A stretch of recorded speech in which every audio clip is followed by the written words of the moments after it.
It's been tough. I don't know about you, but sometimes you go through the Bible, and I said this last week, you hit these passages of the Bible that are really challenging to you personally because they want you to change. And that's what James is really all about. He's so practical in his writings because I think James, growing up the younger brother of Jesus, realized how practical Jesus was.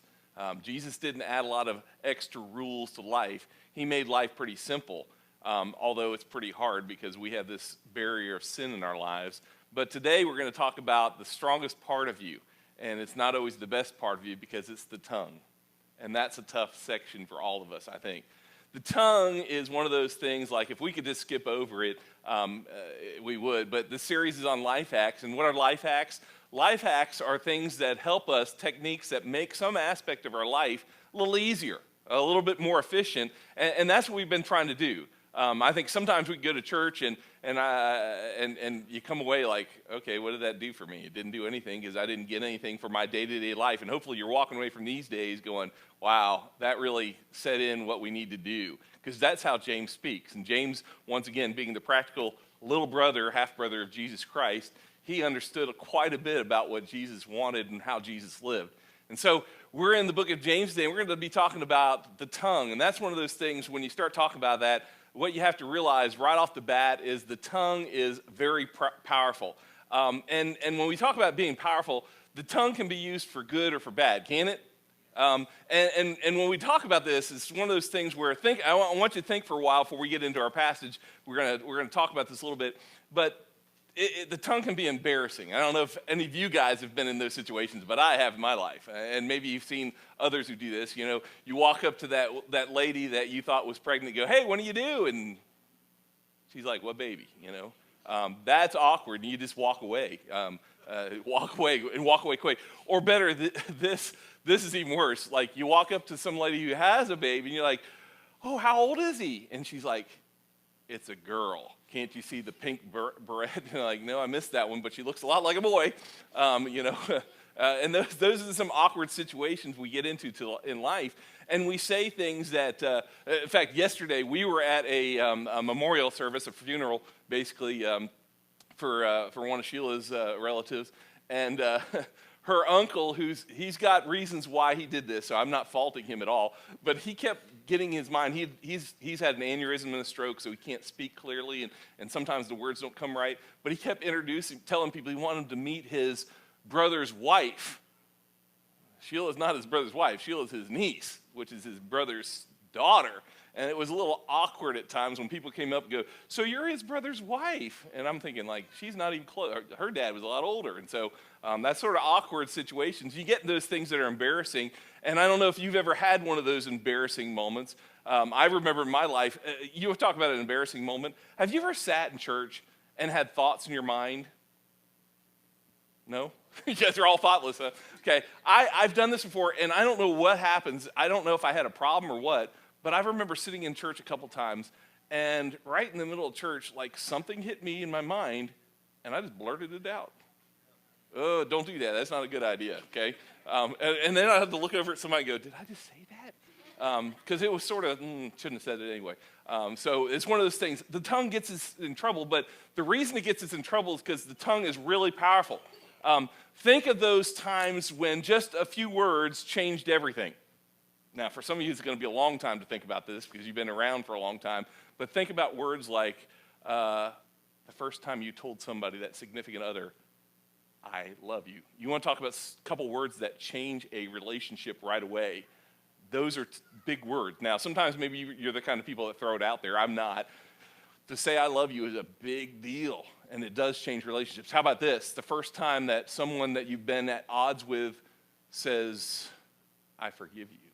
Isn't that huge? Doesn't that change a lot? Or how about this? That moment when us guys, and it's been a long time, I don't think I could do it anymore, but we got down on our knees and we said, will you marry me? Those are big deals. And of course, probably the scariest words are those two words that come during the ceremony when we say, I do, right?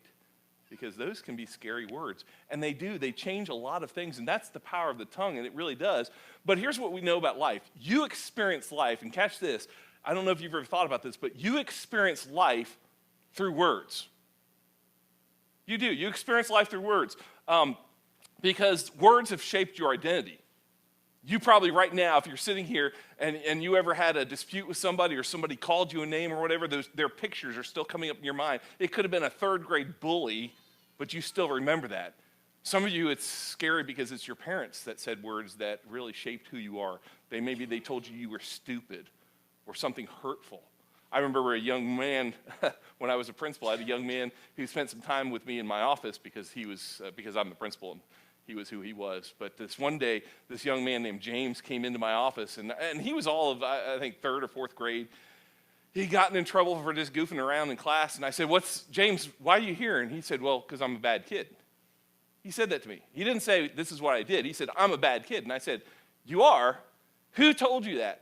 He said, my first grade teacher. She said, James, you're a bad kid.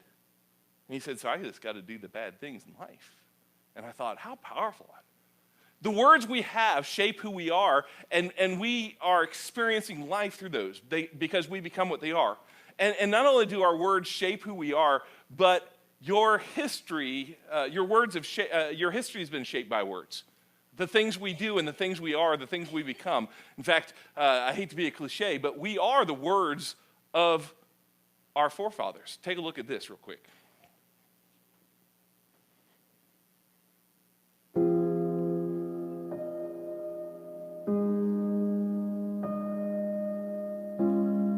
Fourscore 7 years ago, our fathers brought forth on this continent a new nation, conceived in liberty and dedicated to the proposition that all men are created equal. But why, some say, the moon? Why choose this as our goal? And they may well ask, why climb the highest mountain? We choose to go to the moon. We choose to go to the moon.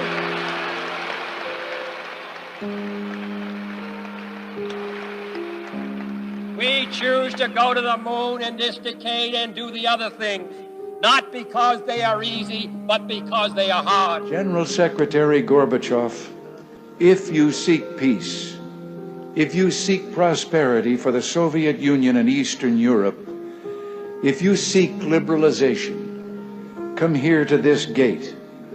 Mr. Gorbachev, open this gate. Mr. Gorbachev, tear down this wall. Because I have a dream that my 4 little children will one day live in a nation where they will not be judged by the color of their skin, but by the content of their character. I have a dream today. Words shape our history, don't they? They've shaped who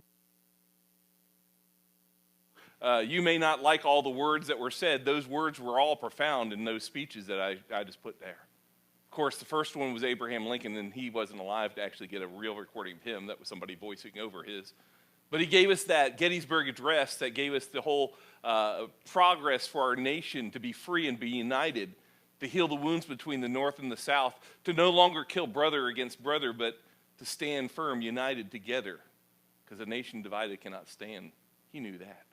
And then we turn to JFK and his short-lived presidency, where he declared that we would endeavor to reach the moon and go beyond the boundaries of this gravitational pull of our planet.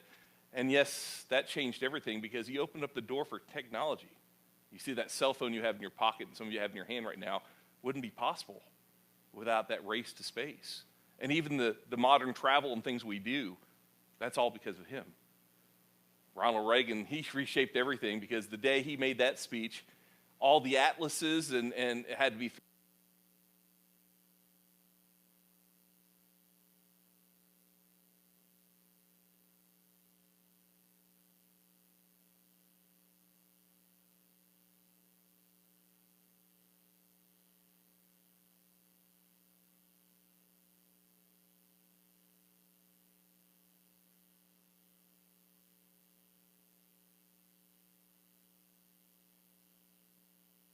people who out of context, and they give great problems to fights of liberty, civil liberty, but you realize he did a great job in leading against the oppression, things that were heinous crimes in the South.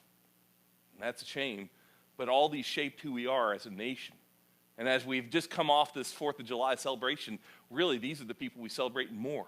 I could have gone through different lists of Patrick Henry, give me liberty or give me death, and all the different words, because words shape our history, don't they? And that's the power of it. And your words, though you may not think they're important, your words are shaping the history of others.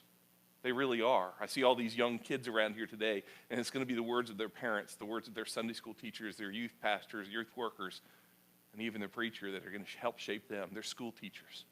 And it's scary because the words do things like that. And the great relief of this is that the same grace exists for us that exists for us also gives us the grace over our tongue, and that's the great thing, because your words carry weight. You realize the average person speaks between 20,000 and 40,000, and then there's some of you ladies that speak somewhere around the 80,000 words a day. Not really, but do you realize the tagline for the series, as we think about it, is life hacks for tough times and rough relationships. And I was thinking about, probably the number one reason we have tough times and rough relationships are the words we've spoken, isn't it? Because those rough relationships are damaged because of the things we say. Oh yeah, we can talk about actions, but it all starts because James understood this. And think about how important James thought this was, because if you go through the book of James, like I've asked you to read through it several times as we go through the series, James mentions something about the tongue in every one of his 5 chapters. That's how important James thought this was. You see, we've gone through our lifetime believing that sticks and stones may break our bones, but words will never hurt me. But that's just a nice little rhyme, and it's not true at all, is it? It's the words that stick with us that hurt the most. And that's the idea we need to understand. Words hurt. And there's a lot of hurting people out there. And there's a lot of words being carelessly thrown about in today's religious and political arenas that are just why this is so practical for us. In fact, I was thinking so much about words that I had to go back to the very beginning of all. Genesis chapter 1, and we're not going to be there, but I just want to mention this real quick. In Genesis chapter 1, God didn't just create the world. Have you ever thought about this? The power of words. God spoke it into existence. He spoke you and me into existence. That's the power of words. And I think God would have us understand this fact that as people who are created in the image of God, we have some of God's power of creation in us. Because our words, just like God's, create worlds, don't they? Some of you have gone through those worlds right now. There are people in here that have had ruined relationships because of words, the world we've created. Some of us, our parents created worlds of hurt for us. As kids, we've learned to take the jabs of our dad or our mom, our siblings, things that hurt so bad. And we can say sticks and stones may break my bones, but words will never hurt, but it really does. And it created this world, a world where now when people use the wrong words, people pull out guns. People take aim and do malice towards each other. Why? Just because of words. Because the words we speak create a direct reflection of who we are onto the people that we're speaking them to. And that's the hard thing. And James wants us to understand this. So if you have your Bibles, we're going to be in James. We're going to start off in James chapter 1 as just a starting point. Because like I said, James does mention this in every one of the chapters here. But I want to start with this simple truth, and it's the first of many warnings that James is going to give us here. In James chapter 1, verse 19, he just gives us one short verse here, and he says this, and note who he's speaking to. So if you're not a Christ follower, you're off the hook today, but he says, my dear brothers and sisters. So that's family. He's talking about the family of God. He's talking about Christ followers. And he says this, take note. Take note of this. That's a strong, like, hey, caution lights are blinking. There's some yellow lights flashing in your life right now, and I've got something important to say. And this is what he says. He says, everyone, so that means there isn't anybody excluded. Everyone, say it with me, everyone, that's you, that's me, that's everybody. There's nobody in here. And by the way, a lot of us, I know we're pitchback Christians. You know what pitchback Christian is, right? You get the truth and you pitch it back to the guy behind you, right? Because this must have been for the guy. That's why you guys in the back row get most of it, right? We don't think it's for us, but you know what James says? It's exactly for you today. It's exactly for me today. So no one in here is exempt. Dear brothers and sisters, take note of this. Everyone should be, and here it is, 3 things. He says, quick to listen, slow to speak, and slow to become angry. It's a huge warning to us in our lives because James here, he wants to warn us in this simple little things. He says, you know what? He says, you should do 3 things. You should listen a whole lot. That's the first thing. He says, you know what? There's first of many things. You should listen a whole lot. Then you should talk pretty sparingly. And then you should make sure you never speak when you're angry. Your words have great power. And that's the whole idea. He wants us to understand that. And so we flip over we look at this first warning about the tongue, and we see those 3 quick things. That's the background for what James wants us to understand about the tongue, because he wants you to understand the tongue, your words, have great power. So let's look over in James chapter 3, because pretty much the whole chapter of James, chapter 3, is about the tongue. Almost all of it is. And when he talks about this, James does something that's so unusual, and it makes sense to me because it helps me understand things. He learned from the best teacher, his older brother Jesus, to use pictures, word pictures. And so he's going to give us 3 pictures, 3 metaphors that he wants us to get a truth out of that's so important in our lives. And so he's going to paint these 3 metaphors here. And once again, we see those caution lights, those flashing lights, because he wants us to remember, as we learned in chapter 1, your tongue is very powerful because you need to be careful how you use it. And so he says this in James chapter 3, in verses 3 through 5, he says, when we put bits into the mouths of horses to make them obey us, we can turn the whole animal. That's amazing. He goes on, he says in verse 4, or take ships as an example. And so you can see these are pictures he's wanting us to get something out of. He says, although they are so large and are driven by strong winds, they are steered by a very small rudder wherever the pilot wants them to go. In verse 5, he says, likewise. So all that I said, so you can see it, here it is. And I know you've only seen 2 pictures. He's going to get the third in a second. But he says, likewise, verse 5, the tongue, there's that thing we've been talking about. The tongue is the small part of the body, but it makes great boasts, something huge. He goes on to say, consider what a great force set on fire by a small spark. And we're going to stop there.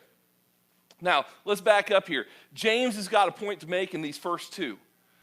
He talks about a horse's bit. He talks about a rudder on a ship. And I thought about both of those. And I think the point that we have to understand here, and what you need to realize here, is what James is giving is well-known objects. Now, I've told you this. I'm a city guy. I didn't really grow up on a farm. I don't know about you. Anybody raise horses around here or all that? I went to camp, though, a couple of times in my life. And during our summer camps, there was one camp we went to. I don't even remember where it was at. They had horses. And it was so cool because during our free time, they actually trusted us enough that you could go out, get a horse, and ride it. You had to go with a friend. That was the only rule they had. But you didn't have to wait for an adult. You didn't have to have all that. There was a guy in charge of the horses that sort of made sure that you got everything right. And he made you work because he made you put the saddle on. He made you harness the horse up and put the bit in the mouth. And he made you do it. He didn't do it for you. He made you do it. I remember one time didn't get the saddle on tight enough. And you know what happens when you try and get on a horse with a saddle that's not tight? Yeah, you end up on the ground. And that's one of those embarrassing things. But I remember learning this lesson. But the thing I hated worse than putting the saddle on, because the saddle wasn't too bad, putting that bit in that horse's mouth. I was always scared that I would get because the guy warned you, you get that bit in there and that horse bites down on it, on your hand, you're going to hurt. You know, two things he always taught us: don't walk behind the horse, and one of my friends did that and went to the hospital. And don't put your hand in the horse's mouth when you're putting the bit in, because that's a bit for a reason, right? That horse will bite it. But it's amazing when you start putting that bit in, you learn that bit's only a pound or so, and usually wood or metal, got some leather on the strap to pull up the harness. But that little tool put in the horse's mouth, and this is what James wanted us to see, that little tool put in that horse's mouth can take that horse that weighs about 1,200 pounds and move it wherever you want. Small little thing. Small little thing. He talks about this ship and how these great ships, and this is something I'm probably more experienced in. I've gone on several cruises. My favorite vacation of all time is go on a cruise. They're just tremendous, and if you like to eat, you will eat yourself into oblivion there. It's a great place to go. You get on one of these ships that rises out of the ocean 13 stories high. And what you find is at the back of this ship that's massive, that holds 3,000 to 5,000 people plus crew, what you find at the back of this ship is a rudder that's so small in comparison. And you're like, what? And that little rudder can steer that massive ship, and it can turn it wherever it needs to turn. And James here is saying, hey, you know what? These are well-known objects, even to people who live in cities, even to people who don't know much. They're well-known, and they were well-known back in his time. And he's saying, hey, you know what? These well-known objects, they are known to be very small, but have a lot of power. And that's what the idea here is. If you don't miss this, he's given us this idea. Small but powerful. Small but powerful.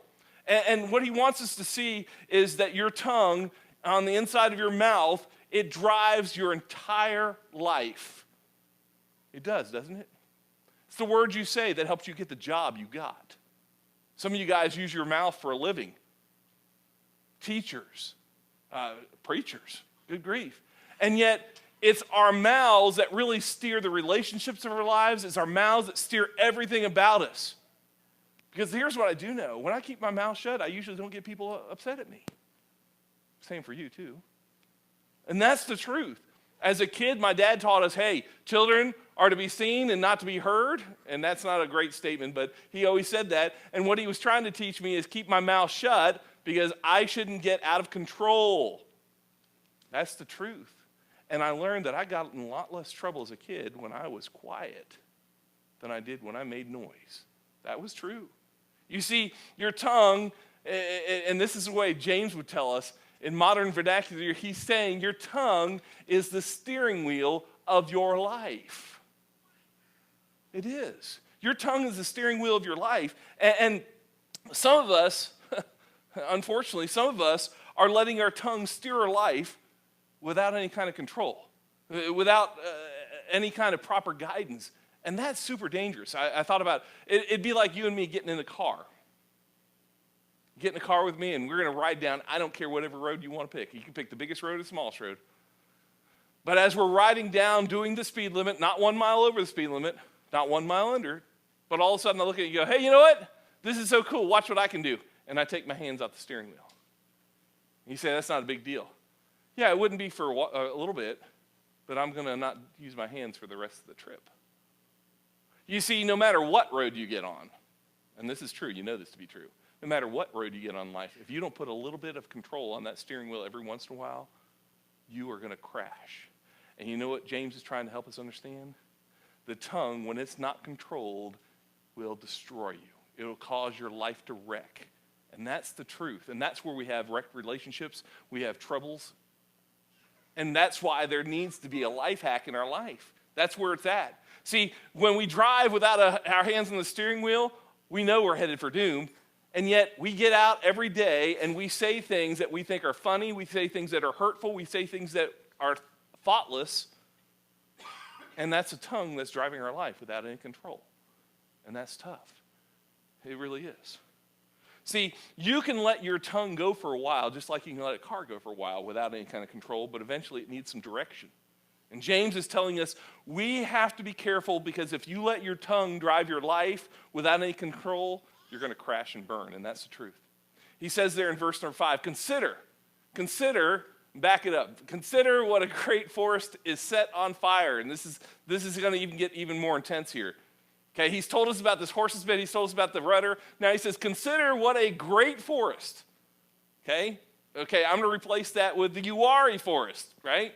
Let's think about a forest. So consider what the Uwari forest would be set on fire by a small spark. And he goes on, he says, the tongue. This is your third metaphor. He says, the tongue is also fire, a world of evil among the parts of the body. It corrupts the whole body.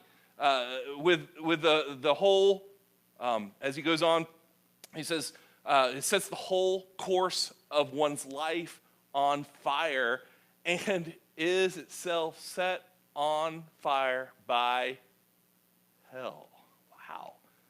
James, what's up, man? James, you're getting a little bit like here's where you have to go, like, James, don't you need to take a little chill and calm down a little bit? Because we just escalated this, didn't we? We started over here like, hey, the tongue's the problem. It's like a horse's bit, and it's like a rudder. And all of a sudden, we ended up with, it's hellfire. I mean, that's pretty serious stuff when you start talking about it.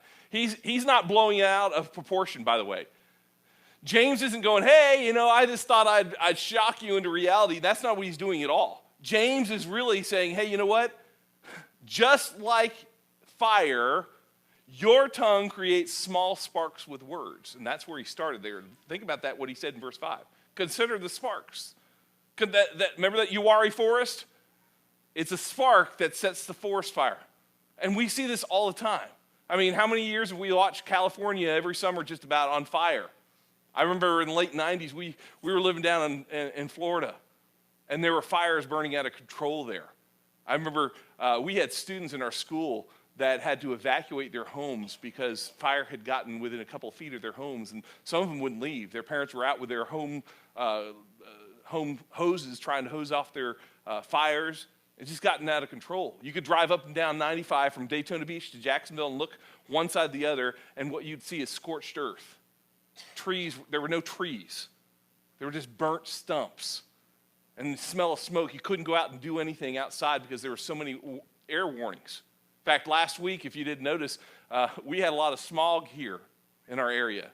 And those were from fires that were burning up in Canada. Isn't that crazy? We got them way down here.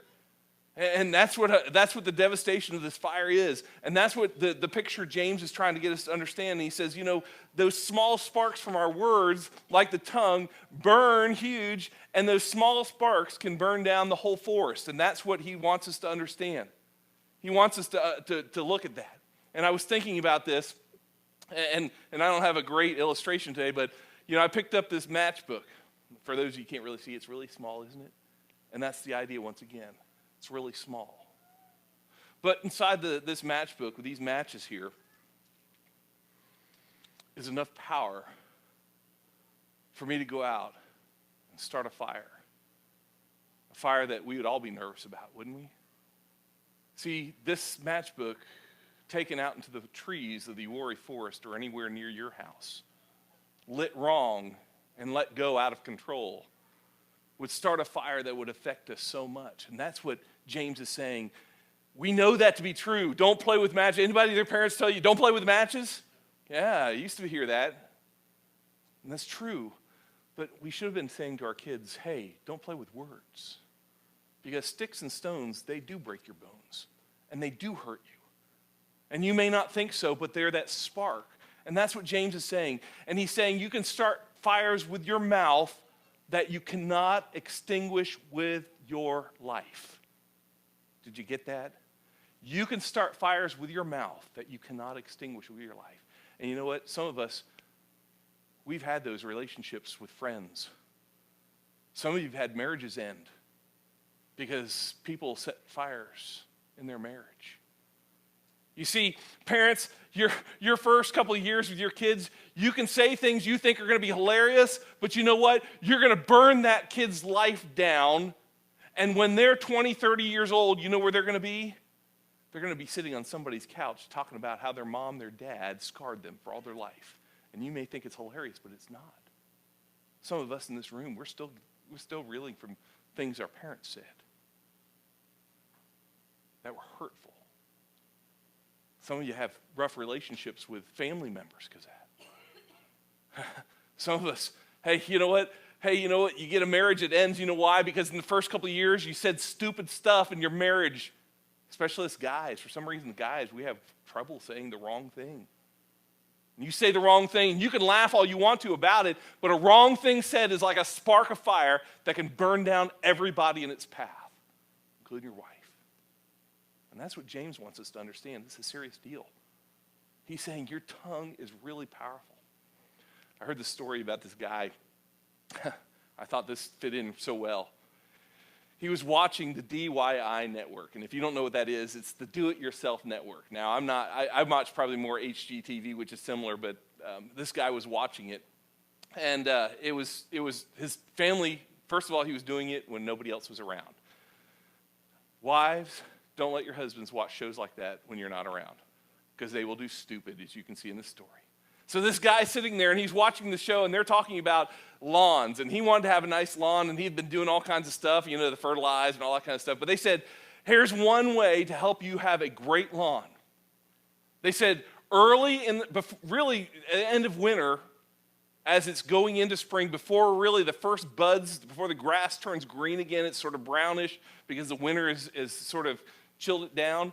They said, what you should do is you should go out and set a fire and control it and burn your grass down. And that's what that guy heard. Now, at that point, he stopped and turned off the show, to which he realized later that there was probably some warnings and things not to do that he missed, but yet he thought, wow, that's pretty good. I want a great grass lawn, and it's that right time of year. Nobody else is around, so I think I'm going to do it. So he walked over to that junk drawer that we always keep all that stuff in, and he pulled out the matchbook. And he headed to the backyard. Big smile on his face, thought, won't my family be surprised at me? Never really thought much, did he? And he pulled out that match, and he lit that match, and then he leaned down, and he set the first blade of grass on fire. And that thing, because it was brown, it was dead, it had been a dry winter, it took off. Within seconds, he had 6-foot flames leaping up. And he said, and this is really the kicker. I knew he was in trouble because he said, I wasn't even thinking about the fire and how it was burning. I was thinking about what I was going to have to say to my wife. By the way, guys, that's a sign of stupidity. When you have to think like that and you're not thinking about the fire that's burning. I looked like the Three Stooges when it came to it because I couldn't get my mind and said, I was running here, there, bumping into myself, knocking myself down because I couldn't remember where the hose was. I found the hose, and finally, then I had to, and he said, you know how hard it is to put a hose onto the spout? He says, those things never go on right, and here I am trying to do it. And he says, meanwhile, the fire is burning. And he said, on the far side of my backyard where the fire was burning towards, he said, it was burning at an angle towards my house, but it was burning at this playground set that I just bought and built for my kids out of wood. He said, the last thing I remember is, he said, thinking, as I got the flames out and finally doused them, he said, I remember thinking, I'm 2 feet away from my kids' playground equipment burning down. I was 2 yards from my house catching on fire. And I was about 20 minutes from having to explain the dumbest thought I ever had in my life to my wife. And he said, the thing that scared me the most was that last one. And you tell me that words aren't powerful. James is warning us here, your tongue can burn down your life if you're not careful. And that's something it's worth the price of admission today. It really is. The things you say to everybody are so important. Because once words leave your mouth, they are both uncontainable and uncontrollable. See, you strike a match and you light the fuse, and maybe you did this for some fireworks the other day. Hey, once you strike that match, once you light the fuse on those firecrackers, whatever they are, there's no stopping it then, is there? It's going to happen. And you no longer have control. And that's the idea. Hey, once you say the words, you no longer have the words under your control anymore. And as long as you keep those words inside you, you have a chance. You have a choice. You have a chance to process it, to think it through, to add wisdom to the emotion of the moment. Because sometimes we let the emotion of the moment get us and spur us on, don't we? we take it to God and he can change it. And that's the great thing. See, David struggled with this problem. David over in Psalm 139, David in Psalm 139, he said this. Think about what he's saying here. He said, search me, God, and know my heart. It's in me. Those words that I might say something stupid. Search me, God, and know my heart. Test me and know my anxious thoughts. Verse 24, he says, see if there is any offensive way in me, because we all have it. He understood what James is saying. He says, lead me in the way everlasting. I don't want to have to explain to my wife how I burned everything down. That's what he's trying to get us to understand here. Because the things we say can melt down our lives, and not just our lives, the people around us. Isaac Newton, for you science goofballs in here, Isaac Newton came up with some laws, right? And one of his laws was this law that said for every action there is an opposite and equal reaction. But I think James, if he was here today, he'd say, yeah, I have to disagree because that's not true of words. Because words are a lot more powerful, and they do way more than what you thought they would do. They don't fit into that law that Mr. Newton had. They're way more destructive than that. And I think some of us in this room are like, yeah, I get everything you're saying. I know this, preacher. And I have to argue it. I say, I don't think we do. You know why? Because I have dealt with people all my life in ministry who said things like, I don't know, preacher, all I said was, and my wife lost her mind. I don't know, youth pastor. That was me at the time. Hey, I don't know, youth pastor. All I did is I told my dad, and he went berserk. Some of you guys understand that. You did that. Some of you said, I don't know, all I did was told my boss this, and he fired me. And you sitting there going, I don't know. And you know what you're really saying? All I did was light a spark and burn down a forest. And then you sit there shocked by it. And that's what James is trying to say. All I did was strike a match. How could I burn the whole forest down? And that's what James wants us to understand. He says, that match is hellfire when it comes out of your mouth. And it's destroying people's lives. The life principle we have today is this. Once words leave your mouth, they are uncontainable and uncontrollable. And that may seem like, yeah, we know it. If we know it, then we sure aren't practicing it. Because we are using, and for some of us, it's not the vocal words, it's the written words on Facebook, Instagram. You know, we'd have a bigger church. I'm just going to be honest with you. We'd have a much bigger church if some of us wouldn't get our politics so far in advance of our religion. There are people that don't want to come back to our church who used to come because they're offended. You say, well, I don't care. You should care because Jesus does. That's why James wrote this. Whew. See, every word that's spoken, written, yeah, we're going to have to give an account for that. That's the scary side of life. I was thinking about, there's a story, this guy named Tim Sanders, he wrote. He was a Yahoo executive, and he wrote a book called Saving the World at Work. And in this book, he writes a story called the Xbox story, and I thought it fits this situation so well. Mr. Sanders, Tim Sanders, he would go around and he would be at these conferences, and he'd speak to white-collar workers, leaders, company leaders, and he'd teach them how to treat their employees better. And one of the guys who came, and he got a lot out of the talk that Tim Sanders had, he went home and he said, I'm going to practice this. He had 9 people that worked under him, and so he thought, this is going to be so good, I'm going to practice this. What I'm going to do is I'm going to tell everybody that works under me directly, I'm going to go into them, have a meeting with them, and I'm going to tell them the truth. I'm going to tell them one thing that's personal about them and one thing that's professional about them to try and encourage them to make them do better work. So he did that, and he got to this one guy's office, and he walked into the guy's office, and he said, I just want to tell you 2 things today real quick. He said, the first thing I want to tell you is thank you for being such a great employee. He said, you know, you get your work done at least 24 hours before the deadline is due, and that allows me to go home and sleep at night. I don't worry about whether you're going to get things done. So thank you. He said, secondly, I just want to say this to you personally. He said, outside of all the things you do as a worker, he said, I want you to know this, that I am so glad that you came into my life. You've meant something to me, and you've helped me be a better person. That sort of, the employee just sort of didn't say anything, just sort of sat there and looked at him.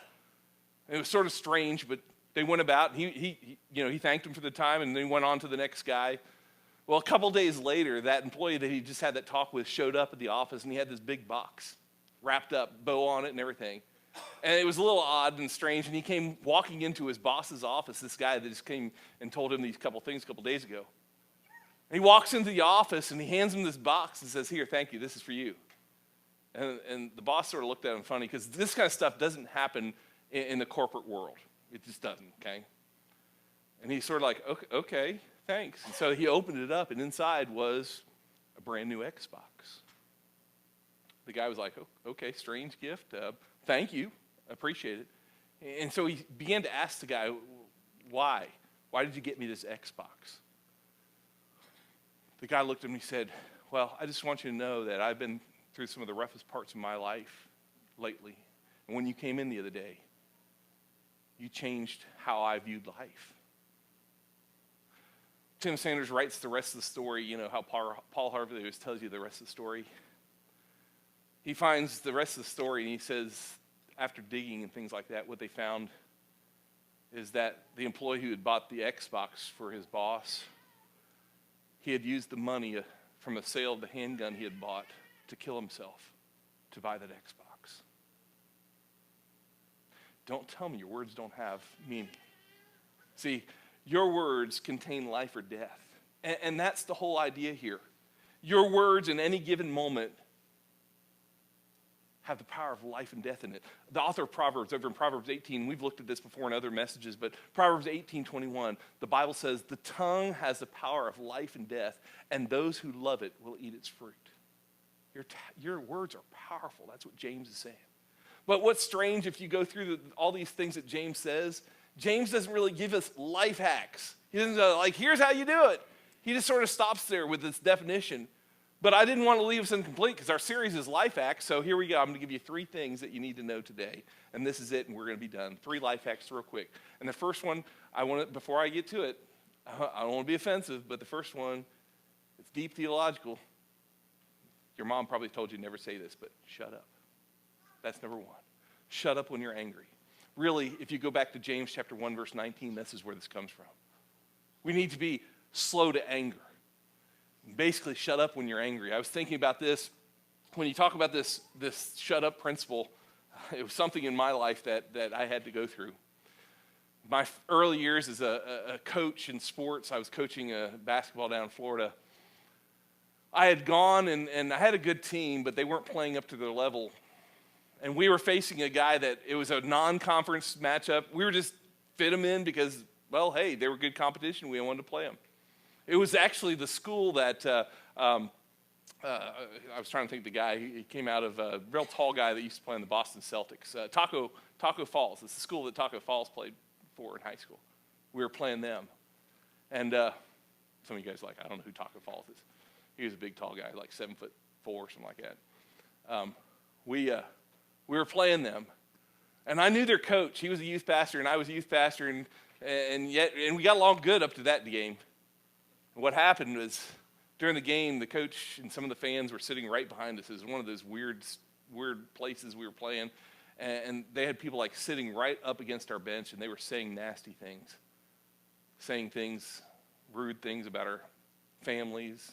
They don't know my family. My wife wasn't even there, and they said things about her that day. And it made me mad. And I got angry. I held it in that day, though. But I knew this. We were going to play them again. At my place. And so all my rage, all my anger, I didn't care what we were going to win. I didn't care about districts. I didn't care about our competition. I cared about one game, and that was the game.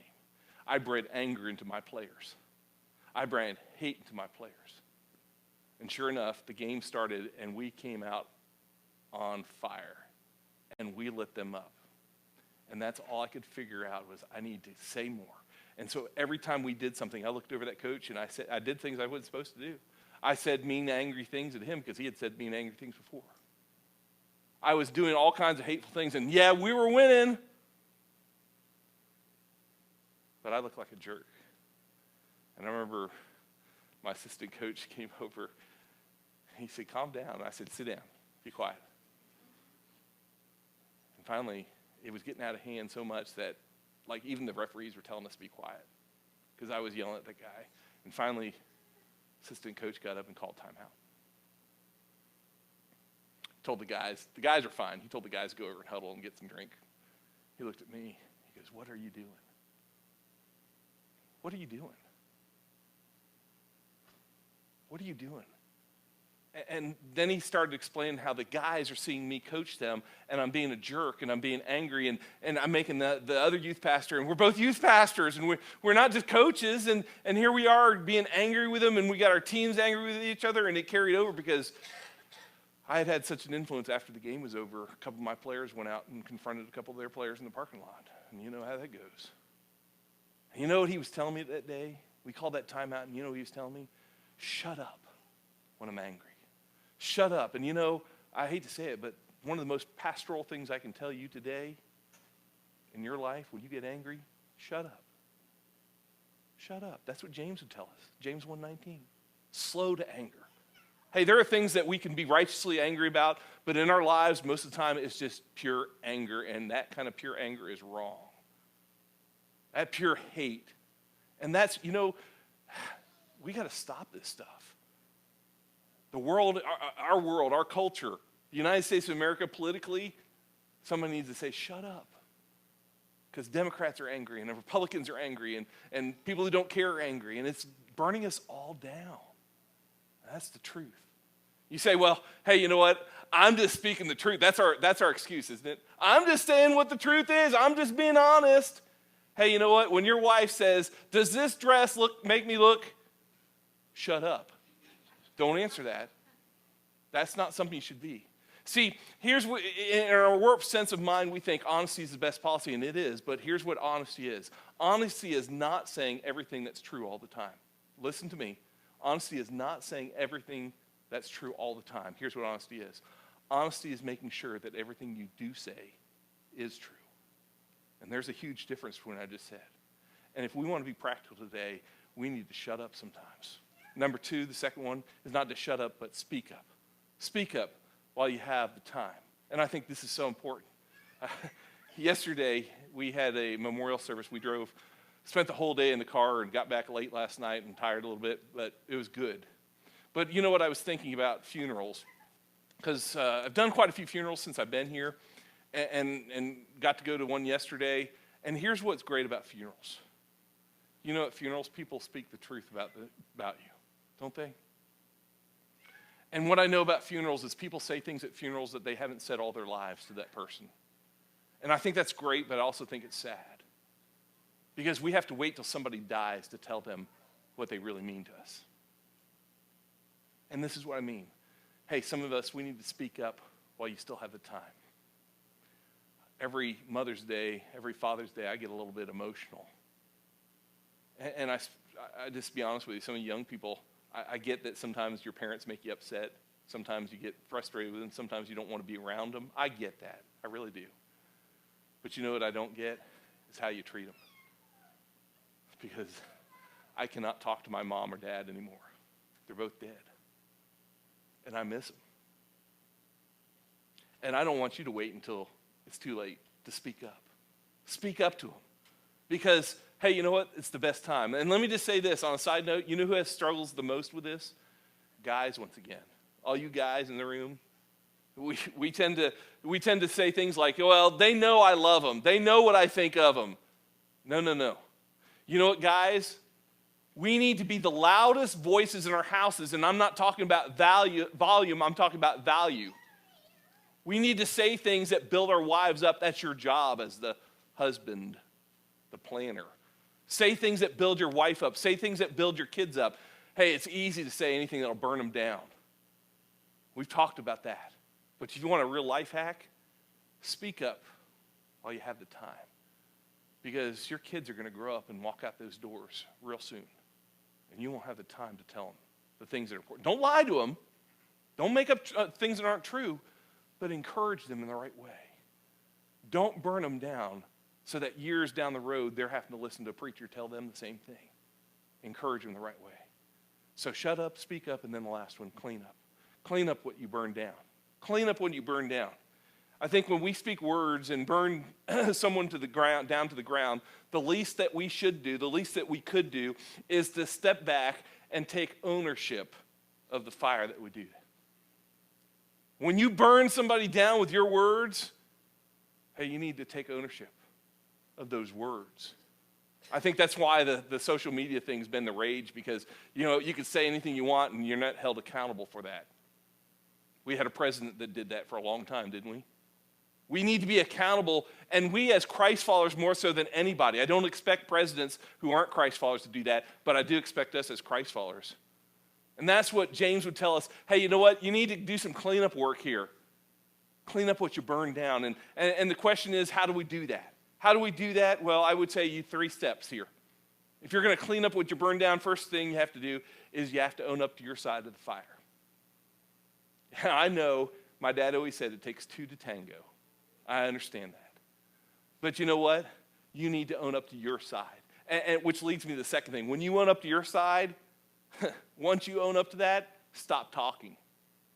Because everything after that sounds like an excuse, and more words just is more fire. It's true. So once you owned up to your side, stop talking. Don't make excuses for why you're right. More words don't help. That's the problem. And that leads us to the third part, is change. Change. Everybody's looking for change. Hey, words are just words. People don't need more words. They need actions that back what you are. So if you're going to own up to it, clean up the fire, and show them you've changed. That's the big deal. It's hard, though, because some of you say, yeah, you don't understand. You're one of 2 situations in here. We're either, hey, you know what? You don't understand because you don't know what I've said. You don't know where I burn people down, and they're never going to forgive me. Or you're the other camp going, hey, you know what? You don't understand what that person said to me. There's no way I'm ever forgiving them. They hurt me so bad. And you know what I'd say? Yeah, you're right. Forgiveness isn't natural. Retribution is. But God offers us a better way. See, Jesus Christ came to die on the cross for our sins. And he died and paid the price, and he's cleaned up our mess. And he showed us forgiveness, the forgiveness of God, because he wants us to get this principle that forgiven people forgive people. And so if you can't forgive, then you're not living the Jesus life, no matter how hurt you are. Let me finish with 3 questions. 3 questions I want you to get. Number 1, where or when do you need to shut up? When in your life do you need to shut up? Everyone in here has a moment. We get angry, we get out of control. When do you need to shut up? Number 2, who do you need to speak up to? I know when we talked about that real quick, there was somebody in your mind, you were thinking, I need to say this to them before it's too late. Hey, don't wait. Don't wait. There are people you need to speak up to. Set their life right. Clean up the mess. And that leads me to number 3. Third question, where do you need to clean up what you burned down? The tongue is a fire. It burns hard and hot. You felt its effects in your life. Someone said something once, at least once in your life, that hurt you deeply. Think about how many times you've done that to people.